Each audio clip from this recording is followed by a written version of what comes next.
Hello and welcome back. आपका एक बार फिर से स्वागत है इस प्लेलिस्ट में जिसमें हम पढ़ रहे हैं रेने डेकार्ट का meditations on first philosophy.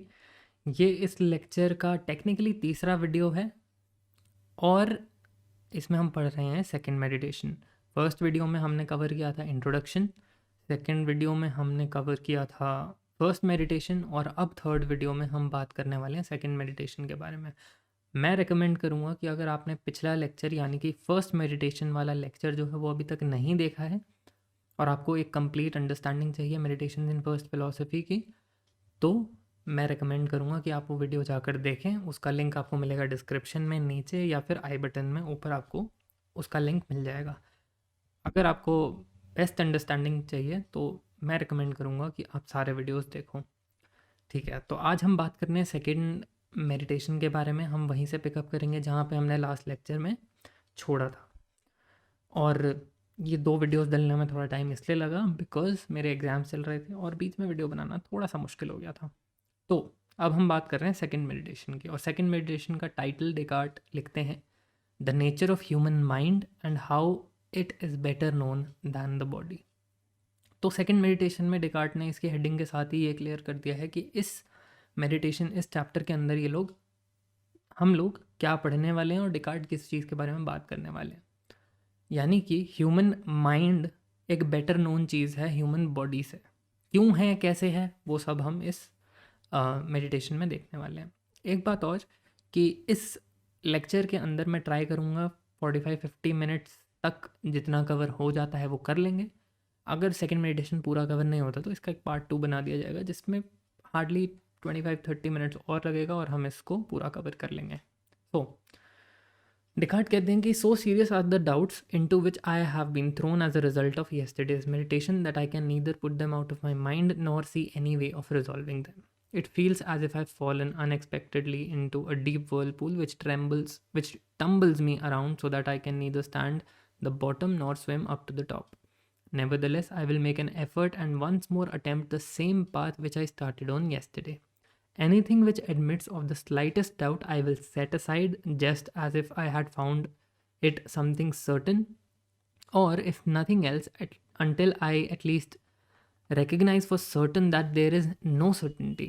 Archimedes used to demand just one firm and immovable point in order to shift the entire earth. So I too can hope for great things if I manage to find just one thing, however slight, that is certain and unshakable. यानी कि Descartes इस first paragraph में वही चीज़ continue कर रहे हैं। वो कह रहे हैं कि मैं वहीं से स्टार्ट करने वाला हूँ जो मैंने पिछले मेडिटेशन में जिस चीज़ के बारे में बात करी थी। यानी कि किसी चीज़ को लेके मैं थोड़ा सा भी डाउटफुल हूँ या फिर थोड़ा सा भी अनसर्टन हूँ तो मैं उसको फॉल्स मान लूँगा और वो मैं उसको अपने स्कीमा ऑफ फिलॉसफी, अपने फिलोसॉफिकल सिस्टम में इंक्लूड नहीं करने वाला। और एंड में ये कहते हैं कि जैसे आर्किमिडीज़ ने क्या किया था कि आर्किमिडीज़ ने बोला कि अगर मेरे को एक फर्म इमूवेबल पॉइंट मिल जाए तो मैं पूरी अर्थ को शिफ्ट कर सकता हूँ। इसी तरीके से डेकार्ट वहाँ से एनालॉजी ड्रॉ करके कह रहे हैं कि अगर मेरे को कोई भी ऐसी चीज़ मिल जाए जो एकदम सर्टन और इंड्यूबिटेबल अनशेकेबल हो, जिसके ग्राउंड्स वो अगर मिल जाए तो मैं उसको मान लूँगा। क्लियर? ये लास्ट लेक्चर से कनेक्टेड है। I will suppose then everything I see is spurious. Spurious का मतलब है कि दिख रहा है ट्रू जैसा बट वो है नहीं, it is false. I will believe that my memory tells me lies and that none of the things that it reports ever happened. I have no senses, body shape, extension, movement in place are chimeras. Chimeras या chimeras कुछ भी बोल सकते हैं आप. So what remains true? Perhaps just the one fact that nothing is certain. यानी कि Descartes वही मेथड ऑफ डाउट को जो फर्स्ट मेडिटेशन में उन्होंने डिस्क्राइब किया था उसको कंटिन्यू कर रहे हैं और कह रहे हैं कि मैं ये मान के चलूँगा कि मेरे को जो भी चीज़ दिख रही है, जो भी मेरे सेंसेस से मेरे को पता चल रहा है, उसको मैं फॉल्स मान के चलूँगा क्योंकि कुछ भी सर्टेन नहीं है। मेरे सेंसेस मेरे को डिसीव करते हैं, जैसा कि हमने आर्ग्यूमेंट पिछले मेडिटेशन में आर्ग्यूमेंट फॉर्म किया था कि मेरे सेंसेस मेरे को डिसीव करते हैं। तो ऑब्वियसली मैं अपने सेंसेस से जो भी इन्फॉर्मेशन लेता हूँ वो फॉल्स हो सकती है और क्योंकि वो सर्टेन नहीं है, डेकार्ट उन सब चीज़ों को अपने सिस्टम से बाहर रख रहे हैं और इसके अंदर इंक्लूडेड होता है body shape, extension, movement and place are chimeras. Chimeras मतलब वही इल्यूजन टाइप्स कि आपको कुछ सच लग रहा है लेकिन वो एक्चुअली में सच है नहीं। Perhaps just the one fact that nothing is certain, इतना मेरे को पता है कि नथिंग इज सर्टन, ये डेकार्ट एक्सेप्ट करते हैं। Yet, apart from everything I have just listed, how do I know that there is not something else which does not allow even the slightest occasion for a doubt? Is there not a God or whatever I may call him who puts into me the thoughts that I am now having? But why do I think this, since I myself may perhaps be the author of these thoughts? In that case, am I not at least something? But I have just said that I have no senses and no body. This is the sticking point. What follows from this? Am I not so bound up with a body and with senses that I cannot exist without them? But I have convinced myself that there is absolutely nothing in this world. No sky, no earth, no minds, no bodies. Does it not follow that I too do not exist? ये बहुत ही important paragraph है और इसमें Descartes एक shift ले रहे हैं अपनी पोजीशन से। अभी तक डेकार्ट ने बोला था कि जो भी चीज़ मेरे को दिख रही है, मेरे बॉडी, मेरे सेंसेस, शेप्स, मूवमेंट, एक्सटेंशन, सब फेक है, सब अनसर्टन है और मैं इसे अपने फिलोसॉफिकल सिस्टम में इंक्लूड नहीं करूँगा because these are not certain. लेकिन डेकार्ट अब सवाल पूछ रहे हैं कि क्या कोई भी ऐसी चीज़ नहीं है जिसमें 1% भी डाउट ना हो? ऐसी कोई ना कोई तो चीज़ तो होनी चाहिए जो एकदम इंड्यूबिटेबल हो, जो एकदम सर्टन हो, जो जिसको डाउट करने के ग्राउंड्स मैं ढूंढ ना पाऊँ कभी। क्या वो गॉड हो सकता है या फिर मैं उसे कुछ भी बोलूँ जो मेरे अंदर ये थॉट्स डाल रहा है? अगर गॉड मेरे अंदर ये थॉट्स डाल रहा है तो वो गॉड वो सर्टन या इंड्यूबिटेबल चीज़ हुई जिसको मैं ढूंढ रहा हूँ। अगर मैं अपने थॉट्स का खुद ही ऑथर हूँ, अगर कोई गॉड मेरे अंदर थॉट्स नहीं डाल रहा है तो यानी कि मैं सर्टन हूँ। पर ऐसा कैसे हो सकता है? मैं सर्टन कैसे हो सकता हूँ? क्योंकि पिछले पैराग्राफ में तो हमने बोला कि मेरे को, और पिछले मेडिटेशन में भी हमने सेंसेस को गलत प्रूव किया था, अपनी बॉडी को बोला था, एक्सटेंशन शेप को बोला कि ये सर्टन नहीं है। तो मैं कैसे इन थॉट्स का ऑथर हो सकता हूँ? राइट? दो चीज़ें इसमें लिस्टेड हैं, या तो वो गॉड जो मेरे अंदर थॉट्स डाल रहा है वो सर्टन हो सकता है, या फिर हो सकता है ये जो थॉट्स हैं ये मेरे अंदर खुद से आ रहे हों। लेकिन खुद को तो मैंने ऑलरेडी ड्यूबिटेबल प्रूव कर दिया है क्योंकि मेरी बॉडी, मेरे सेंसेस मेरे को सब इल्यूजन क्रिएट करके दे रहे हैं। तो वो एक अनसर्टन चीज़, वो एक सर्टन चीज़ या फिर इंड्यूबिटेबल चीज़ क्या है जिस पे मैं बिल्कुल भी डाउट ना करूं, जिसको मैं मान लूँ आसानी से? क्या है वो चीज़? और लास्ट की लाइन में वो इसलिए कहते हैं, but I have convinced myself that there is absolutely nothing in this world, no sky, no earth, no minds, no bodies, does it now follow that I too do not exist? क्योंकि मैंने अपने आप को पिछले paragraph में और पिछले meditation के मेथड ऑफ डाउट से ये कन्विंस कर लिया है कि मेरे आसपास की चीज़ें सब इल्यूजन है, मैं इल्यूजन हूँ, मेरी बॉडी इल्यूजन है, मेरी सेंसेस इल्यूजन है। क्या इससे मैं ये कंक्लूड कर सकता हूँ कि मैं खुद भी एग्जिस्ट नहीं करता हूँ? अब डेकार्ट एक शिफ्ट ले रहे हैं, जैसा कि मैंने बोला था इस पैराग्राफ से। अब वो शिफ्ट हम देखने वाले हैं नेक्स्ट पेज में क्या है। तो पिछले पेज में जो डेकार्ट ने पूछा था क्वेश्चन कि क्या मैं एग्जिस्ट करता हूँ, क्या मैं एक डिसेप्शन हूँ, क्या मेरी एग्जिस्टेंस भी एक इल्यूजन है? और लास्ट में एक क्वेश्चन पूछा था, does it now follow that I too do not exist? क्योंकि मैंने मेथड ऑफ डाउट से सब चीज़ों को इल्यूजन, फेक से ये सब मान लिया है, तो क्या इसका ये मतलब है कि मैं भी एग्जिस्ट नहीं करता? और इसका जवाब डेकार्ट देते हैं, नो, ऐसा नहीं है। और उसका रीज़न भी देते हैं आगे, if I convinced myself of something then I certainly existed. पहली लाइन एक बहुत ही सिंपल लाइन है जिससे बहुत इजीली प्रूव हो जाता है कि मैं एग्जिस्ट करता हूँ। कैसे? कि अगर मैंने अपने आप को किसी चीज़ के लिए कन्विंस किया है कि मैं इस चीज़ को डाउट करूँगा, इस चीज़ को डाउट नहीं करूँगा, तो ये मैं कन्विंस किसको कर रहा हूँ? मैं कन्विंस अपने आप को कर रहा हूँ। यानी कि मैं एग्जिस्ट करता हूँ, इसीलिए मैं अपने आप को कन्विंस कर पा रहा हूँ। Right? Next point, but there is a deceiver of supreme power and cunning who is deliberately and constantly deceiving me. लेकिन एक और केस भी है, एक और कंडीशन ये है कि हो सकता है एक डिसीवर हो, एक ऐसा एंटिटी हो जो हमेशा मेरे को डिसीव कर रही है, हमेशा मेरे को इल्यूजन में डाल रही है, तब क्या मैं तब एग्जिस्ट करता हूँ? डेकार्ट कहते हैं in that case I too undoubtedly exist. उस केस में भी मैं एग्जिस्ट करता हूँ। Why? If he is deceiving me and let him deceive me as much as he can, he will never bring it about that I am nothing so long as I think that I am something. यानी कि वो जो deceiver है, जो ऐसी entity है जो मेरे को हमेशा इल्यूजन में डाल रही है, वो किसको इल्यूजन में डाल रही है? मुझे इल्यूजन में डाल रही है। मुझे इल्यूजन में डाल रही है मतलब मुझे कुछ ऐसे सर्टन थॉट्स दे रही है वो एंटिटी, और उन थॉट्स के थ्रू मैं कहीं ना कहीं ये तो इम्प्लाई कर ही सकता हूँ कि वो जो थॉट्स अकर हो रहे हैं वो मुझे हो रहे हैं। भले ही वो डिसीविंग थॉट्स हो, भले ही वो गलत थॉट्स हो, लेकिन वो जो थॉट्स अकर हो रहे हैं वो किसको हो रहे हैं वो मेरे को हमेशा पता है। क्योंकि मेरे को लग सकता है कि मैं ये हूँ, या फिर मैं जो नहीं भी हूँ वो भी मैं हूँ। ऐसा वो एंटिटी मेरे को डिसीव करके रियलाइज़ करवा सकती है। बट स्टिल वो जो सब एक्सपीरियंस हो रहा है, वो जो सब लग रहा है, वो मुझे ही लग रहा है। तो जब तक मेरे थॉट्स चल रहे हैं मेरे बारे में कुछ ना कुछ, अगर मैं बोलूँ कि मैं डायमंड से बना हुआ हूँ, ये सब डायमंड का है, ऑल्दो आई एम डिसीव्ड, मैं गलत सोच रहा हूँ, लेकिन मैं अपने बारे में कुछ सोच रहा हूँ, और इससे इम्प्लाई ये होता है कि मेरे को मेरी एग्जिस्टेंस का तो पता ही है। भले ही वो कॉन्सेप्शन गलत हैं कि मैं डायमंड का बनाऊँ, ग्लास का बनाऊँ, वुड का बनाऊँ, सब गलत है, सब ट्रैश है, लेकिन मुझे मेरी एग्जिस्टेंस के बारे में पता है। भले ही गलत तरीके से पता है, लेकिन मेरे को इतना पता है कि मैं एग्जिस्ट करता हूँ। किस फॉर्म में करता हूँ, क्या है क्या नहीं है, वो सब बात की बात है, पर एग्जिस्टेंस मेरी है। So after considering everything very thoroughly, I must finally conclude that this proposition I exist is necessarily true whenever it is put forward by me or conceived in my mind.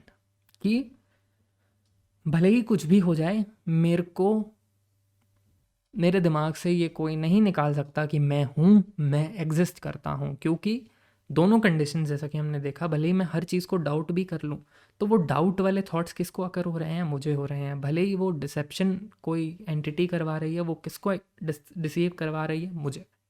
तो किसी भी case में मैं तो हूँ, मैं exist करता हूँ, ये गिवन है, राइट? तो अब यहाँ से शिफ्ट, जैसे हमने देखा कि डेकार्ट ने एक शिफ्ट लिया है कि पहले वो मेथड ऑफ डाउट से हर चीज़ को, बॉडी को, सेंसेस को, सबको इल्यूजन मान रहे थे, लेकिन यहाँ पे एक थोड़ा सा शिफ्ट आया है और हमने ये देख लिया है कि एटलीस्ट मैं तो एग्जिस्ट करता ही हूँ। तो अब हम चलते हैं सेकेंड पैराग्राफ के ऊपर। But I do not yet have a sufficient understanding of what this I is that now necessarily exists. So I must be on my guard against carelessly taking something else to be this I, and so making a mistake in this very item of knowledge that I maintain is the most certain and evident of all. पहले इतना समझ लेते हैं कि अब मेरे को इतना तो पता चल गया कि मैं एग्जिस्ट करता हूँ, आई एग्जिस्ट, पर ये जो आई है ये नेसेसरीली एग्जिस्ट करता है, ये तो सही बात है, लेकिन अब ये क्या है, ये आई क्या चीज़ है, इसकी नॉलेज के लिए मेरे को केयरलेस अप्रोच नहीं लेनी है, राइट? मैं ऐसा ना करूं कि मैं मिस्टेक कर दूं इसकी नॉलेज लेने में, आई की नॉलेज लेने में। और ये आई एक ऐसी चीज़ है जो बहुत ज़्यादा एविडेंट है, ये हमेशा एग्जिस्ट करेगी ही करेगी इन ईदर केस, राइट? अब अगली चीज़ वो बोल रहे हैं, I will therefore go back and meditate on what I originally believed myself to be before I embarked on this present train of thought. I will then subtract anything capable of being weakened even minimally by the arguments now introduced, so that what is left at the end may be exactly and only what is certain and unshakable. कहने का मतलब यहाँ पर यह है कि अब मैं फिर से वहीं से स्टार्ट करूँगा जो मैंने इस आई को मान के रखा था। इसमें से जो भी ड्यूबिटेबल चीज़ें होंगी, जो भी चीज़ें मैं डाउट कर रहा हूँ, उसको मैं फेंक दूंगा बाहर, और एंड में वही रखने वाला हूँ जो सर्टेन और अनशेकेबल है। सेम अप्रोच आई के लिए भी, राइट? अब हम आगे चलते हैं। ओके, अब वो पूछ रहे हैं यहाँ पर कि what then did I formerly think I was a man? मैं पहले क्या था? मैं पहले क्या सोचता था कि मैं हूँ? I thought that I was a man. But what is a man? Shall I say a rational animal? No. For then I would have to inquire what an animal is, what rationality is, and in this way one question would lead me down the slope to the other harder ones. And I do not now have the time to waste on subtleties of this kind. Instead, I propose quite naturally whenever I used to consider what I was. Cool. यहाँ पे Descartes कह रहे हैं कि मैं अपने आप को हमेशा से एक मैन मानता रहा हूँ। I am a man. फिर वो पूछते हैं व्हाट इज़ अ मैन? क्या हम कह सकते हैं man is a rational animal? इस तरीके से हम आगे बढ़ सकते हैं? डिकार्ट कहते हैं नहीं, क्योंकि फिर मेरे को डिफाइन करना पड़ेगा कि एक एनिमल क्या होता है, रैशनैलिटी क्या होती है, और ऐसे ऐसे सवाल पूछ पूछ के मैं जो है बहुत सारे टफ क्वेश्चन पे पहुंच जाऊंगा, और ये जो हमारी इंक्वायरी है ये थोड़ी सी गलत डायरेक्शन में जा सकती है। और ये आपको भी पता है कि सोक्रेटिक मेथड होता था हर चीज़ के बारे में क्वेश्चन करना कि ये क्या होता है, ये क्या होता है, इसका नेचर क्या होता है, ये क्या होता है। तो डेकार्ट मानते हैं कि वो मेथड अभी के लिए ठीक नहीं है, क्योंकि हम उससे थोड़े गलत क्वेश्चंस की तरफ जा सकते हैं जो कि हमारी इंक्वायरी को इफेक्ट करेगा। तो अब हम क्या करें? Instead I propose to concentrate on what came into my thoughts spontaneously and quite naturally whenever I used to consider what I was. तो मैं ये डेफिनेशन वाली अप्रोच से नहीं जाऊँगा जिसमें मेरे को बहुत सारे सवाल पूछने हों। इंस्टेड मैं एक काम करता हूँ कि जब मैं बोलता हूँ आई एम अ मैन, तो मेरे दिमाग में जो भी थॉट्स आते हैं इसको लेके इंस्टेंटेनियसली, स्पॉन्टेनियसली मैं उनको यहाँ पर प्रेजेंट करता हूँ और उनको हम एनालाइज करते हैं। Cool. Well, the first thought to come to my mind was that I had a face, hands, arms, the whole mechanical structure of the limbs which can be seen in a corpse and which I called the body. तो सबसे पहले जब मैं सोचता हूँ कि मैं एक मैन हूँ, तो मेरे दिमाग में सबसे पहले आता है मेरा एक फेस है, हाथ हैं, आर्म्स हैं, बॉडी है, और ये सारी चीज़ें जो है जो एक बॉडी के पास होती है, मतलब यानी कि मैं एक बॉडी हूँ, राइट? बॉडी की एग्जिस्टेंस मेरे दिमाग में सबसे पहले आती है जब मैं सोचता हूँ आई एम अ मैन, यानी कि मेरा एक ऐसा ऐसा बॉडी है, ऐसा ऐसा शरीर है। The next thought that I was that I was nourished, that I moved about and that I engaged in sense perception and thinking. अगला थॉट क्या है कि आई वॉज नरिश्ड, हर चीज़ है मेरे पास खाने पीने की बढ़िया से, मैं चल फिर सकता हूँ, मेरे पास सेंस परसेप्शन है, मैं सोच सकता हूँ, मैं एक्शन कर सकता हूँ, राइट? और ये सारी जो चीज़ें हैं, मेरा चलना फिरना, मेरा खाना पीना, मेरा सोचना, सेंस परसेप्शन करना, these actions I attributed to the soul. ये सारे एक्शंस सोल करवाता है। But as to the nature of this soul, either I did not think about this or else I imagined it to be something tenuous like a wind or fire or ether which permeated my more solid part. अब ये soul क्या है, इसका essence क्या है? तो वो कह रहे हैं कि सोल जो है इज समथिंग टेनुअस। टेनुअस मतलब not very strong, very weak. Soul एक बहुत वीक कॉन्सेप्ट है इनके मामले में अभी तक। Like a wind or a fire or ether which permeated my more solid parts. As to the body however I had no doubts about it. Soul के बारे में थोड़े डाउट्स ऑब्वियसली थे, बट अबाउट माई बॉडी मेरे को कोई doubt नहीं था, क्योंकि जब भी मैं सोचता था I am a man, this person is a man, this person is a human, तो मैं इमेजिन कर लेता था कि इस इंसान का एक शरीर तो होगा ही होगा, राइट? तो मेरे को उसकी बॉडी में कोई डाउट नहीं था, right? But though I knew its nature distinctly, if I had to try to describe the mental conception I had of it, I would have expressed it as follows. अगर मैं एक body या एक man बोलने पर मेरे दिमाग में जो मेंटल कंस्ट्रक्ट आता है वो डिफाइन करूँगा, तो वो कुछ ऐसा होगा। कैसा? By a body I understand whatever has a determinable shape, has a definable location and can occupy space in such a way as to exclude any other body.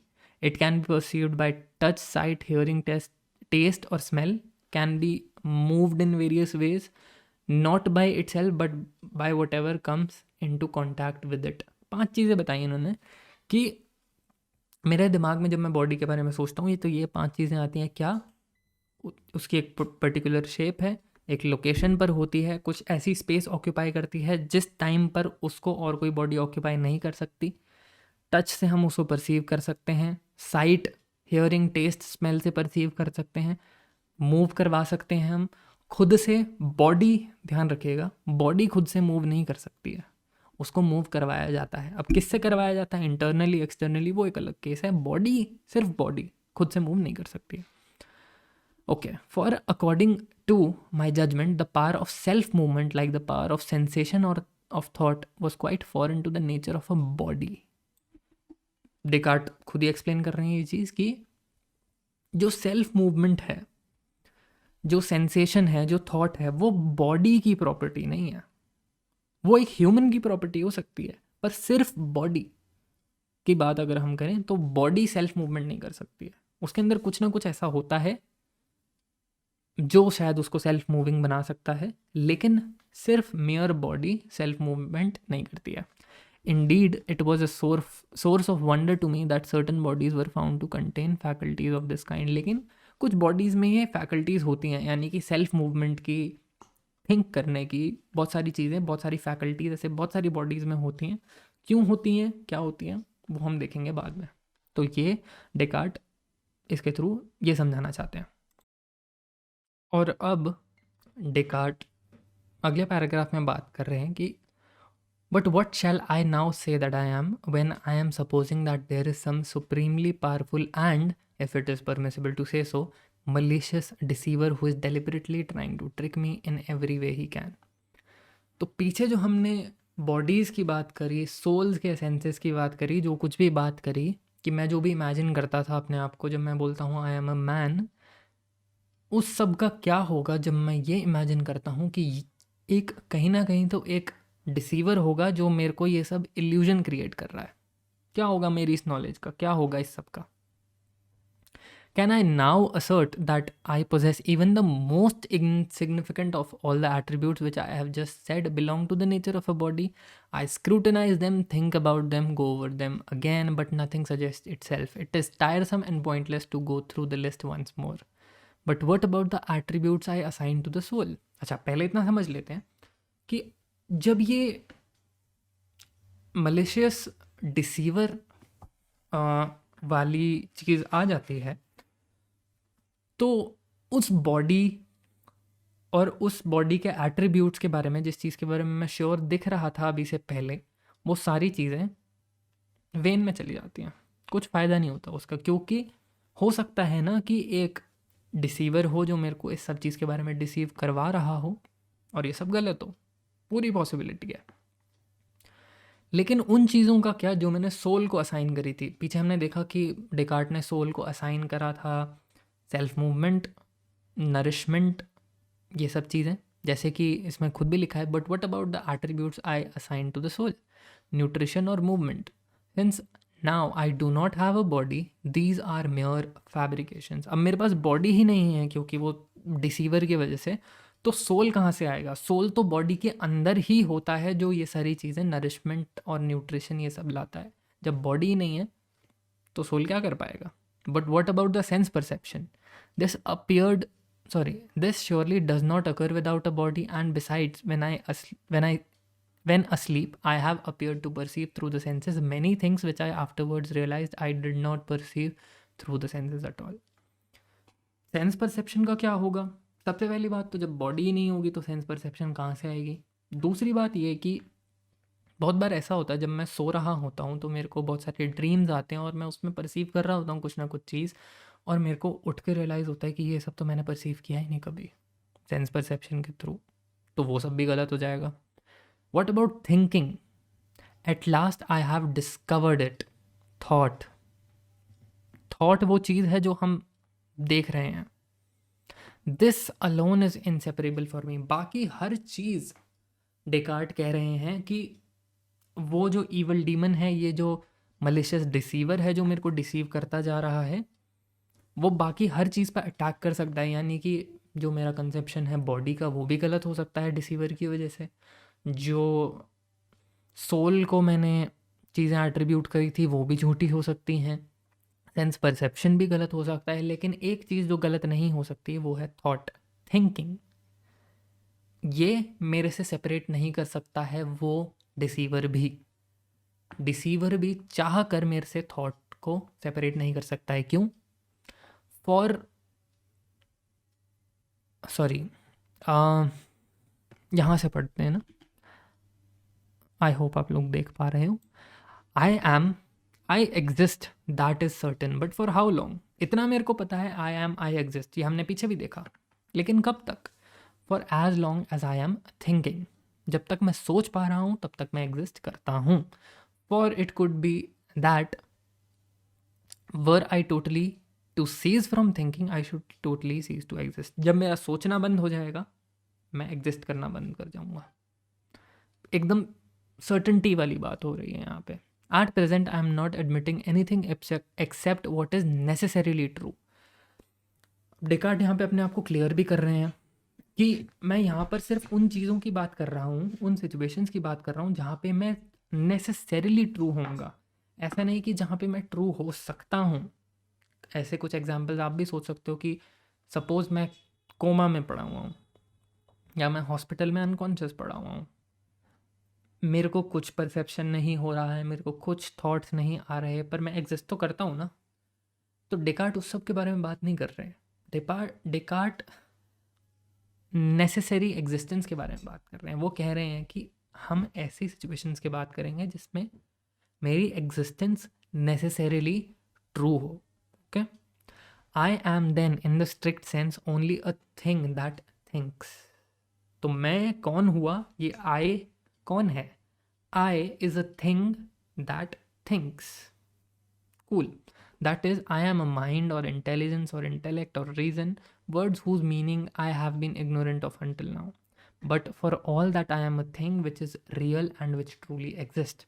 But what kind of a thing? इतना तो मेरे को पता है कि मैं एक thing हूँ, मैं एक ऐसी चीज़ हूँ जो नेसेसरीली एग्जिस्ट करता है और मैं हूँ। पर ये किस तरीके की थिंग है? जैसा कि हमने बोला, I am a thinking thing, मैं एक सोचने वाली चीज़ हूँ, इतना कन्फर्म है। बॉडी हो सकता है डिसीवर मेरे को डिसीव कर रहा हो बॉडी को लेकर। सोल की एक्टिविटीज़ हो सकता है डिसीवर वो भी डिसीव कर रहा हो, और बॉडी नहीं होगी तो सोल की एक्टिविटीज़ कहाँ से होगी? सेंस परसेप्शन हो सकता है मैं डिसीव हो रहा हूँ, लेकिन मेरे थॉट्स के मामले में मैं डिसीव नहीं हो सकता। मेरे थॉट्स मेरे को अकर हो रहे हैं, इतना अगर कंफर्म है तो फिर कोई प्रॉब्लम नहीं है, राइट? तो मैं एग्जिस्ट करता हूँ एज अ थिंकिंग थिंग, एक सोचने वाली चीज़ मैं हूँ, और ये नेसेसरीली ट्रू है। ये कोई भी डिसीवर मेरे से हटा नहीं सकता है। क्लियर? ओके, अब डेकार्ट आगे पूछते हैं, what else am I will use my imagination, I am not sure, sorry, I am not that structure of limbs which is called a human body. Okay, मैं ह्यूमन बॉडी तो नहीं हूँ, क्योंकि मैंने ऊपर देखा कि डिसीव हो सकता हूँ मैं बॉडी के मामले में अगर मैं सोचूं तो। I am not even some thin vapour which permeates the limbs, a wind, a fire, air, breath or whatever I depict in my imagination, for these are the things which I have suppose to be nothing. पीछे हमने देखा soul की जो movements होती हैं, nourishment, movement, वो इन्हीं चीज़ों की तरह होती हैं, और ये भी नहीं हो सकती हैं। ये भी मैं नहीं हो सकता हूँ, क्योंकि डिसीवर मेरे को डिसीव कर सकता है इस मामले में। Let this supposition stand. For all that I am still something, and yet it may not perhaps be the case that these very things which I am supposing to be nothing, because they are unknown to me, are in reality identical with the I of which I am aware. I do not know, and for the moment I shall not argue the point, since I can make judgments only about things which are known to me. I know that I exist. The question is what is this I that I know? And the I is understood strictly as we have been taking it, then it is quite certain that knowledge of it does not depend on the things of whose existence I am as yet unaware, so it cannot depend on any of the things which I invent in my imagination. कहने का मतलब यहाँ पे ये है कि Descartes ने इस पैराग्राफ में सवाल पूछा कि मैं एक थिंकिंग थिंग तो हूँ, करेक्ट, उसके अलावा मैं क्या क्या हूँ? क्या उसके अलावा मैं सेंस परसेप्शन हूँ, बॉडी हूँ, वो थिन परमिएबल चीज़ें ऑफ फायर, एयर, ईथर, वो सब हूँ? नहीं, क्योंकि वो नेसेसरीली ट्रू नहीं है। तो कहने का मतलब यहाँ पे डेकार्ट एंड में ये कह देते हैं, एंड में तो नहीं पर कह रहे हैं बीच में, कि मेरी एग्जिस्टेंस, यानी कि ये जो आय है, मेरी खुद की नॉलेज, उन चीज़ों पर तो डिपेंड नहीं हो सकती हैं जो मैं अपनी इमेजिनेशन में सोच के बैठा हूँ। क्लियर? क्योंकि वो सर्टेन नहीं है, क्योंकि वो ड्यूबिटेबल है, क्योंकि या तो वो कोई डिसीवर मेरे को उस चीज़ों को लेकर डिसीव कर सकता है, या फिर उसकी नॉलेज एकदम सर्टेन नहीं है। तो इसलिए मेरी इमेजिनेशन में जो आई की प्रॉपर्टीज़ आ रही हैं वो गलत हो सकती हैं। Clear? And this very word invent shows me my mistake, right? कि मैं ये जो वर्ड इन्वेंट का यूज़ कर रहा हूँ ना, यही मेरे को मेरी मिस्टेक दिखा रहा है। क्या? It would indeed be a case of fictitious invention if I used my imagination to establish that I was something or the other. For imagining is simply contemplating the shape or image of a corporeal thing. यानी कि जब मैं ये word बोल देता हूँ ना invent, तो यहीं पे मेरा सबसे बड़ा फॉल्ट रिवील हो जाता है, क्योंकि इमेजिनेशन एक फिक्टिशियस थिंग है, फिक्शन है। मैं कुछ भी इन्वेंट कर सकता हूँ अपने दिमाग से, लेकिन नेसेसरीली ये बात नहीं है कि मैं वही चीज़ हूँ। तो जहाँ पे भी ये इन्वेंशन फिक्टिशियस फिक्शन वाली चीज़ें आ जाती हैं, वो तो मैं बिल्कुल भी नहीं हूँ। Yet now I know for certain both that I exist and at the same time that all such images and in general everything related to the nature of our body could be mere dreams and chimeras. Once this point has been grasped, to say I will use my imagination to get to know more distinctly what I am would seem to be as silly as saying I am now awake and see some truth. But since my vision is not yet clear enough, I will deliberately fall asleep so that my dreams may provide a truer and clearer representation. Okay. कहने का मतलब यहाँ पे ये है कि मेरे को इतना तो पता चल चुका है अभी तक कि मैं एग्जिस्ट करता हूँ। क्लियर? और हमने ये भी पीछे मान लिया है कि मेरी इमेजिनेशन से मैं अपने बारे में जो जो चीज़ें सोच सकता हूँ वो गलत हो सकती हैं। वो ड्रीम्स हो सकती हैं, वो इल्यूजन्स हो सकते हैं, वो चिमेराज हो सकते हैं, जो भी कुछ चीज़ है। और ये अगर मैं अपनी इमेजिनेशन से अपने बारे में कोई भी और नॉलेज प्राप्त करने की कोशिश करता हूँ तो वो बहुत ही सिली अप्रोच होगी, राइट? और क्यों होगी वो डेकार्ट ने छोटे से एग्जाम्पल से मेंशन कर दिया। तो कहने का मतलब ये है कि अभी तक हमने एस्टैब्लिश कर लिया है कि मैं एग्जिस्ट करता हूँ, इतना तो मेरे को पता है, क्योंकि I think therefore I am, पीछे कोजिटो आर्ग्यूमेंट हमने देखा। क्योंकि मैं सोच सकता हूँ इसलिए मैं एग्जिस्ट करता हूँ। मेरी बॉडी के बारे में मैं अनसर्टन हूँ, मेरी सेंस परसेप्शन के बारे में मैं अनसर्टन हूँ, मेरे सोल के बारे में मैं अनसर्टन हूँ, और जो भी चीज़ इस आई के बारे में मैं इमेजिनेशन से ला सकता हूँ उसके बारे में भी मैं अनसर्टन हूँ। The only thing that I am certain about is that I exist, I am a thinking thing, बस। Clear? I thus realize that none of the things that the imagination enables me to grasp is at all relevant to this knowledge of myself which I possess, and that the mind must therefore be most carefully diverted from such thing if it is to perceive its own nature as distinctly as possible. कहने का मतलब ये है कि इतना मेरे को पता चल चुका है कि इमेजिनेशन से मैं आई की नॉलेज नहीं ले पाऊँगा, मैं अपनी नॉलेज नहीं ले पाऊँगा। इस चीज़ से जितना दूर मैं रहूँ उतना मेरे लिए बेहतर है, और अगर मेरे को अच्छे से अपने बारे में जानना है तो मेरे को इमेजिनेशन से थोड़ा दूर हट के सर्टन चीज़ों के बारे में इंक्वायरी करनी होगी। तो ये डेकार्ट यहाँ तक ये कहना चाहते हैं। तो अभी के लिए हम इतना ही करते हैं सेकंड मेडिटेशन में। ये था सेकंड मेडिटेशन का फर्स्ट पार्ट। सेकंड पार्ट में आपको बाकी का टेक्स्ट मिल जाएगा। हमने लगभग आधे से ज़्यादा सेकंड मेडिटेशन कवर कर लिया है, मेन चीज़ें कवर कर ली हैं, और जो ऑक्सिलरीज और जो एडिशनल चीज़ें हैं वो हम इसके सेकंड पार्ट में कवर करने वाले हैं सेकंड मेडिटेशन के। तो इस लेक्चर के लिए इतना ही, और मैं चाहूँगा और मैं ट्राई करूँगा कि मैं ये लेक्चर ज़्यादा लंबे ना रखूँ ताकि आप आसानी से देख पाओ। इस लेक्चर पे आने के लिए, सब्सक्राइब करते रहने के लिए, और मेरे लेक्चर्स देखते रहने के लिए और पढ़ते रहने के लिए बहुत बहुत धन्यवाद। मैं होप करता हूँ कि आप अपनी एकेडमिक जर्नी अच्छे से जी रहे हो, अच्छे से पढ़ रहे हो। All the best. अगर आप कोई भी एग्ज़ाम देने जा रहे हैं तो मेरी तरफ से बहुत बहुत शुभकामनाएं। Thank you so much. और अगले लेक्चर के लिए आप सब्सक्राइब करके रखिए। अगर आपको लेक्चर अच्छा लगा हो तो लाइक कर देना, नोटिफिकेशन बेल ऑन कर देना ताकि आपको पता चल जाए जब भी मैं नेक्स्ट लेक्चर अपलोड कर दूँ। Thank you so much.